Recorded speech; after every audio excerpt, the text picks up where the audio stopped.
Hello, and welcome to the WKNC's official sports podcast in the Den. And welcome to our official Halloween episode. It's not going to be too Halloweeny today, but we do have a lot to go through today. We're going to be talking about the cross country conference championships that should be coming this weekend. We're going to be talking about Georgia Tech football, how, that's the team we have facing up next. We'll also talk about what the future for women's soccer program will look like. And if I have time, I'll also go over the exhibition game between NC State and Maryland in women's basketball. So, get your headphones on. Let's get straight to it. I won't take too long with the cross country. I just figured, another big shout out to those athletes, especially since the end of the regular season's here and the conference tournament. NC State's first conference tournament of the school year is this weekend, I believe. At least for NC State. The men's cross country team has not been doing too great. They're unranked in the nation and their regionals and have no top 50 runners in the conference. Their highest is number 67 with Noah Falo, and at number 77 is Luke Wiley. Their recorded team finishes are 3rd, 11th, and 32nd. So while they could break through, make it to individual regionals, they could even maybe sneak into the team regionals if they are able to perform well in this ACC tournament. I'll talk a little bit more coming up about how they could win that. I don't know how far they'll go, and I don't know how much confidence I have that they can. But, hey, we're a women's running team. They are first in the Southeast Regional and second behind BYU in the national polls. They have 7 runners in the top 25 runners in the conference, such as Hannah Gapes, Grace Hartman, Angelina Napoleon, some others. I don't want to kind of ramble up with too much names, but those 3 are kind of our big 3 for women's cross country and track and field. They have total 13 runners in the top 100 for the conference again, which is second behind Virginia at 20. They finished first in every recorded meet, except for the Panorama Farms Invitational in Charlottesville, Virginia University, where they placed 7th. It feels like a lock for a women's team to have a bid in the regional national championships just because of, the track history. I mean, in the 2020s, NC State has dominated in women's cross country. And there is no reason not to believe that they can continue that track record.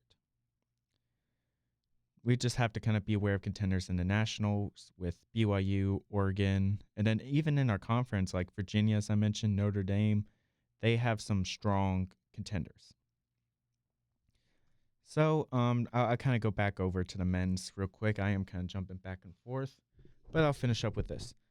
There are 2 routes that the men's NC State team can take to get back into the regionals, and it is part of why you should at least try to keep track of it, even though it feels like the writing's on the wall. Either they can finish high enough to sneak into the ACC tournament as a wild card. So what happens is it's the top 2 of each, I think, conference in that regional, and then a wild card. It's like 13 total teams, and there is only a certain number of wild cards. Let me double check that actually while I have you, unfortunately, listening to me. Let's see. I have it somewhere in my notes. Let's see. Yeah. As long as I do well. See, the top 2 teams in each of the 9 regions automatically qualify for the NCAA National Championship, and the 13 teams that are at large. The best way that they could do that is just to play pretty well. They finished 3rd. That's their highest finish as a team. If they can repeat that kind of performance, maybe twice, sure. they could sneak in as a team, and that would definitely be helpful for them. It's just kind of an uphill battle. It's similar to what happened in 2024 with men's basketball. It's like some real big uphill battles that they need to take and they need to complete in order to get to that route. The other one is for the top finishers to come in and dominate strongly. They'll need to finish at least top 25 in the ACC tournament to at least make it to regionals. Um, yeah. Why am I? Wiley and Valoy are our two top runners, and they would probably be the go-to choices, in my opinion, to see if they can sneak into a top 25. They will need to have a pretty good performance in order to do so. But what they do have going for them is that they both do have those kind of finishes. Luke Wiley finished 10th in the Adidas Cross Country Challenge. And in the Sean Earl Loiloyo Lakefront Invitational, Phalo finished 25th. So it's possible. It's just going to be, as I mentioned, big uphill battle. Best of luck to them all this season. I don't really know where you can watch it, but, at least try to keep track of it. Shout out to, of course, Gapes, Napoleon, and Hartman. Wish them the best of luck, too, to win a national championship. And, that's really all I have for that segment. Just kind of want to go briefly over it just to kind of remind y'all that, yeah, we're pretty good at running. And now we're going to go into our football. So, I jinxed things big time for NC State. I said that they could potentially upset Pitt and was probably the most moronic ACC football take this school year outside of no, I can't really think of anything. NC State, they're able to keep the gap low early on, only trailing by double digits late in that first half. However, they weren't really able to make any second half adjustments and were just blown out by I guess that's only 19 points, but that's still if you look at it, it's that's 2 touchdowns, a field goal, and a safety. That's 3 or 4 drives. That's almost a whole quarter. That would be considered a blowout, right? I'm kind of a little fishy on that kind of stuff, like what's considered a blowout in football. But that feels like a blowout, especially defensively. There's this weird thing that NC State has with their defense where they can kind of pretend to be competent. As I mentioned before, the running game doesn't give up a huge amount of yards, even though they are near the bottom in yards given up in the conference. I'll kind of get a little bit more into that later. And only a 58% passing accuracy for Heinschel, but that still amounted to 423 yards and 3 touchdowns. And, the first yards weren't anything too crazy. They still gave up 3 rushing touchdowns and only 4 tackles for losses. This defense was hardly able to stop anything as usual. 46% accuracy on 3rd and 4th downs for Pitt. No pressure, 0 sacks, unlimited time in the pocket for plays to develop for Pitt. Pitt was given every opportunity to score in what was, I don't know if I was expecting it to be a quarterback duel. Where it's they kind of like a throw off in a way. But, geez, the Pitt play like they were stuck in one. I gotta shout out Kenny Soares. He's the only one with a tackle for loss and a pass deflected, and he's been a decent member of the secondary, but I didn't even go too deep into the defense when I reviewed it just because it is just awful. This team's got to get it together with, why am I blanking out? With DJ Elliott. I wouldn't call it a hot seat. I mean, this is first year as a defensive coordinator, but come on, we expected better. The linebackers are pretty good, which is to be expected. He was an NFL linebacker coach. But geez, yeah, I mean, really his track record as a defensive coordinator, it's not that great, but I don't really want to hark on it too much. Ugh. So I did kind of get a little bit more in the offense just because I thought that NC State was going to be able to play catch up. The offensive line was decent enough. However, there was some pressure that was given onto CJ Bailey that included a crucial third quarter fumble, his only turnover of the game, that extended the lead for Pitt. However, Pitt was able to hold Hollywood Smothers from a great game. He only got 86 yards and a touchdown. However, they were able to utilize their dual run game with Bailey and Smothers. They got Scott some reps. CJ Bailey, he only had a 60% passing accuracy, but I think he also threw for 3 touchdowns. Teddy Hoffman, he got that pretty good trick play for the team. It's just, they couldn't get it going when it mattered.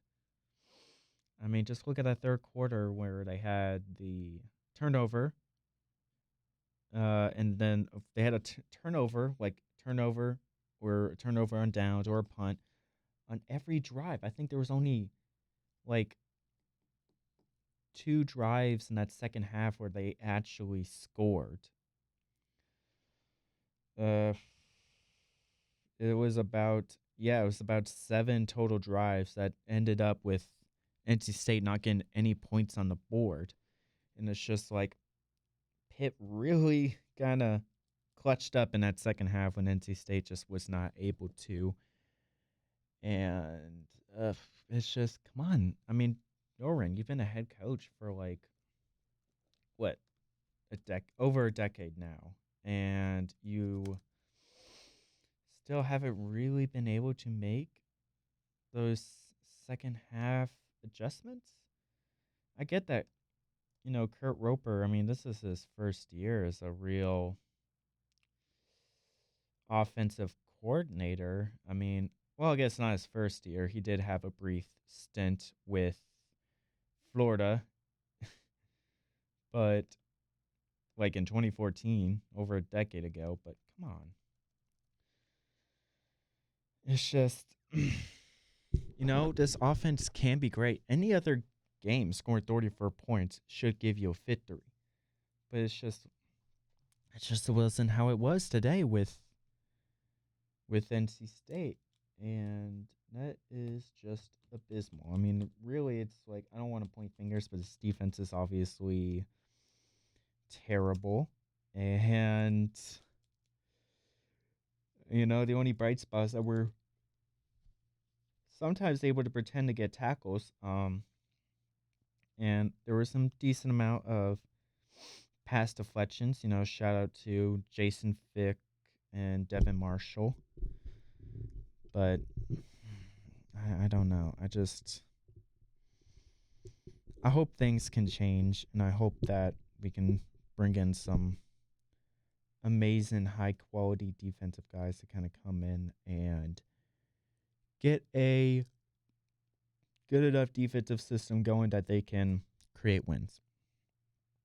But not this season. I just hope that we can make it to a bowl game. Because right now we're sitting at 4-4. Next two opponents are Georgia Tech and Miami.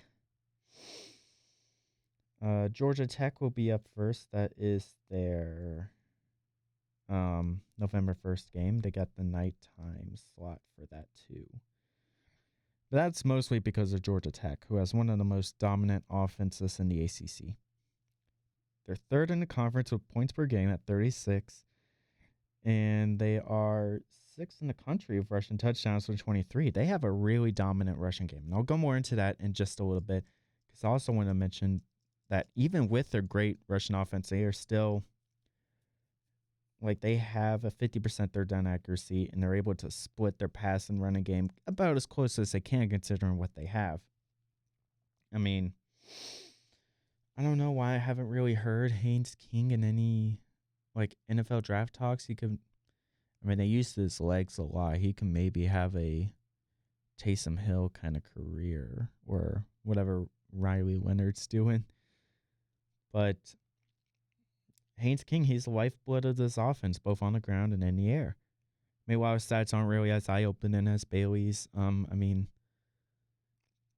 only 7 passing touchdowns, which is as many interceptions as Bailey has, if I recall correctly. But whatever. 12 rushing touchdowns out of their. I'm not good with numbers. 16. Yeah, he's the majority of this Russian offense. They kind of have that get down and dirty Russian offense. And Haynes King has just been able to get in the end zone like every single time. Same thing with the other two main running backs, Malachi Hosley and Jamal Haynes, who have totaled 920 yards and 9 touchdowns between them.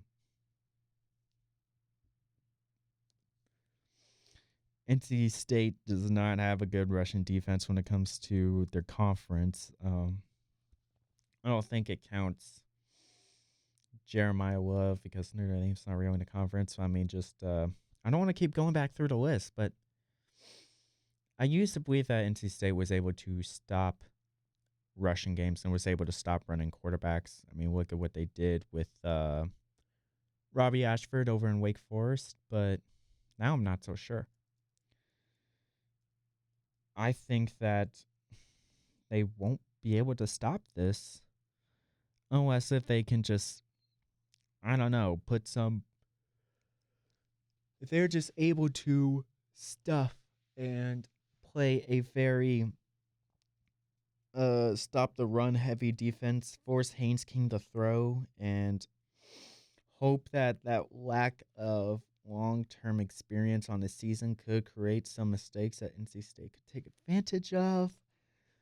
I just don't think it is entirely possible.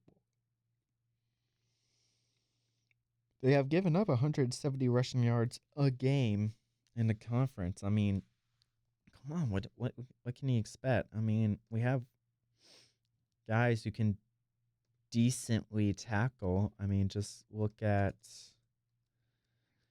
Sean Brown, Caden Fordham definitely. Kenny Soares is a decent tackler. Like, we have good linebackers.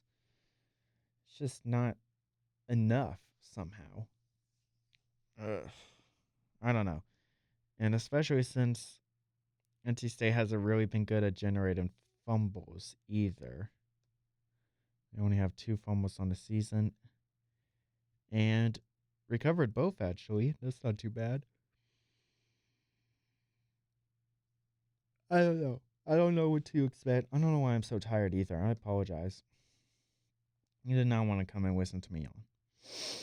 But while I mentioned that NC State could put pressure on the run a game, maybe force some fumbles, maybe force some mistakes, force Haynes King to throw. Haynes King has a 72% passing accuracy. And, he uses starters in a pretty wide, spread amount of offensive production. And he even has a wide receiver, Eric Rivers, who could be drafted this upcoming season. I mean, I think Tankathon, I don't know how much you trust Tankathon, but they have him listed as a day 3 pick. Eric Rivers, the receiver from Georgia Tech, who is the one that is producing the most amount of yards, catches, and touchdowns in the air. I mean, the passing game's good enough to get them out of trouble and able to keep the chains moving, which is really all they need and want it to do. I just I don't know. I mean, it's been a while since a quarterback really played bad against NC State. I think last time was probably Wake Forest, but I think Wake Forest is even higher in the conference standings than NC State is, if I'm not crazy. Yeah, Wake Forest is 2-2. NC State is 1-3. Which even Stanford has a higher record. Come on, guys, what are we doing?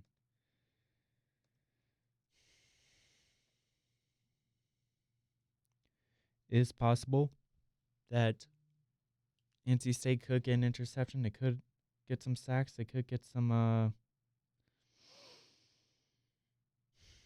They could get something going defensively. I'm begging for something to happen on the defensive side of the ball, because if we can just get any sort of momentum on that side, then Bailey can just throw it out and do well and get plays done, win the game. This will be a game that probably won't last too long because both teams will rely on the running game, and usually the running game kind of, drains the clock. Well, no, I mean, as long as you're not in the end zone, you should be fine. But Georgia Tech has a pretty strong defense too. They only given up 20 points per game, which is about third lowest numerically in the conference. Their rushing game has been the Russian defense is not that great though, so that is the potential where NC State could play upset. It's just Hollywood Smothers just getting yards and just beating the poop out, well, I can't really curse, out of their opponents. Is it possible? I hope so. I don't know. It's kind of the opposite of NC State situation where, Georgia Tech, they do have a decent enough passing defense that it could put some pressure on CJ Bailey to make good throws.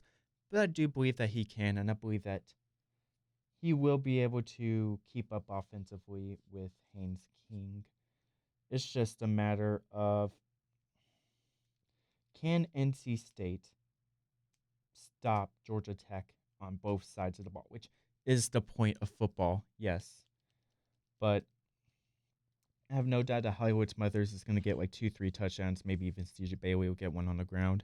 The question is, whose arm is going to pull through?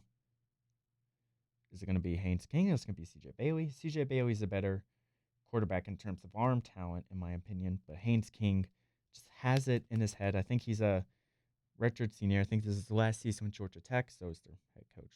Let's be honest here. But I need to see more from CJ Bailey. I need to see him play hero again. I need to see him get what he needs to do done. I don't think that NC State will be able to win against Georgia Tech. Just please don't make it a blowout. Make it a good competitive game. Let's get some positive momentum into Miami, or at least be able to shake off those 2 losses and then bang out the rest of the season with its Florida State, UNC, and one other team I'm kind of blanking out on. Okay, no, that would be the end of the season. The Florida State, Georgia Tech home double banger. Just please get something going, or else I'm going to start asking for heads to roll. I don't know if I want to mention the last thing I want to say. Don't get run over defensively. Belong offensively. All right. Some more complaining coming up next. The women's soccer season will come to a close. Here's what they could do. Here's the holes that they need to fill for next season. All right. So, as of recording, 4-8-5, 4-3-2 in the conference, which I think it's win-loss ties. Sometimes it's win ties loss. It's stupid. Our last game is at UNC, a ranked UNC as well, and their season is pretty much to close. I made a mistake. I did not realize that only 6 of the women's soccer team is even going to get into the tournament. I genuinely thought that. I just genuinely thought and expected more from it. Am I crazy? I don't know. I probably am. But this season is pretty much over for NC State. I mean, they got the Halloween game. Or no. I think it's tonight, actually. Am I going crazy? Hold on a second. I got to. This Thursday, 8 p.m. at UNC, season will come to a close. They got blown out by Duke and Louisville, who I think have both jumped in the rankings. Yeah, Duke is 10th. Louisville has dropped to 21st. They both dropped. Whereas in UNC, I think is still ranked.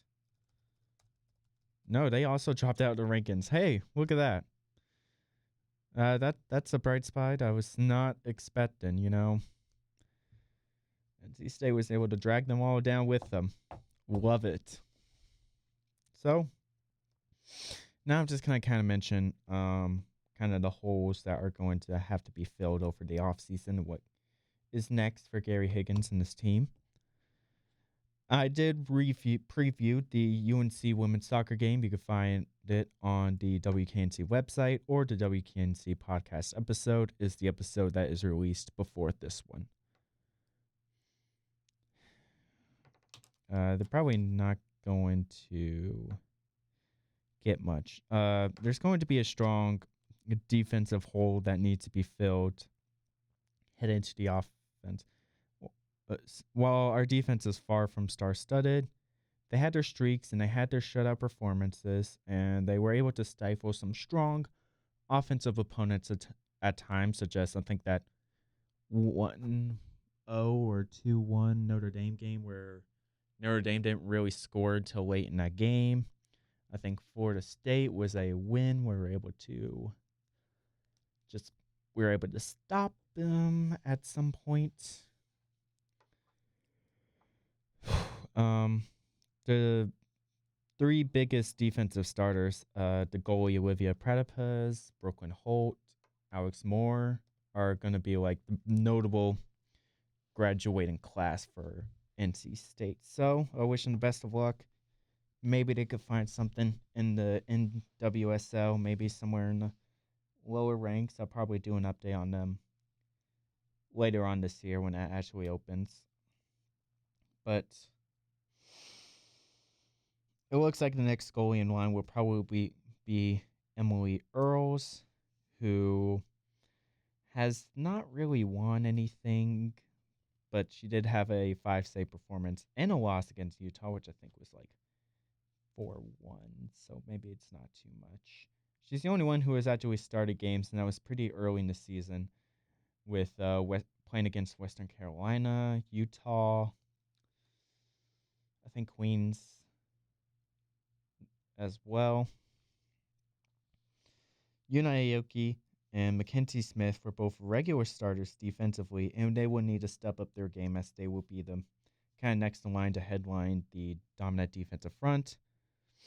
But most of the depth chart outside of that are full of relative unknowns, and that's where the coaching is going to need to come in and just, maybe not necessarily skip over these players and recruit, but just try to get something out of this team on the defensive front. Let me look at the roster real quick. See some there are some defensive players here who have not really gotten any reps who probably could. Let's see. I think Lily Stoltz had some experience. She was a transfer from the Nor Rhine, so she's probably pretty decent. That would be the player to watch out for, I guess. And I'll talk about the offense too. I just hope for more gel, hopes for some more production. Mary Frances Sims is our oldest player. There's no graduating notable offensive players, which is great. But I will say that Jade Bordelot, she scored 21 total points for the team as of recording. She might go into the transfer portal, honestly. Let's be honest here. She'll probably find her way to the transfer portal. But there are plenty of sophomore freshmen currently who could be contributors in the future. Masiato Nakata has been pretty great. She might be a transfer as well. Duda Ledgedecker and Emily Wong. There are plenty of young offensive players. I am really happy. That is the bright spot for NC State's women's soccer as I'm thinking about it right now. It would be great to see what Higgins can do with this squad heading into the future. Hopefully keep this young core and take it as far as we can, because Gary Higgins, I mean, let's kind of go back over it. I think he was expected to be a good women's soccer coach. I mean, look at what he did with ECU, for instance. I mean, he did pretty well helping to coach ECU. And he also had some experience with, of course, the Lenore Ryan, who's also pretty good. I'm hoping for more. I'm hoping for the best, and I think we will get the best in the future. But I will admit, my knowledge of soccer, the inner mechanisms of soccer isn't great, and I don't know what exactly needs to be done. I'm just saying, don't go into next year thinking, oh, the women's soccer program is going to suck, because yeah, they will. But let's not pretend like they are going to be terrible, especially if they can keep Jade Bordelot and are able to get more out of the younger side of the core offensive production. There's not much to know about the future. There's not much to know about what we can do. Like I'm there. But for now, we can boo UNC and Duke from the sidelines, as it looks like they will probably get into the ACC tournament, which is let's see. Okay, UNC might not make it. Wake Forest might not make it. Duke is definitely going to make it. But, well, I mean, that's pretty much all I have for today. I don't think I'm going to have enough time to review the exhibition game. I might, if there's any, if you're watching on YouTube and you want to comment, hey, please, then maybe I will post with something about it. But, as I mentioned, that's all I have time for today. Hope you have a great day. Have a great Halloween, too. And go Pack.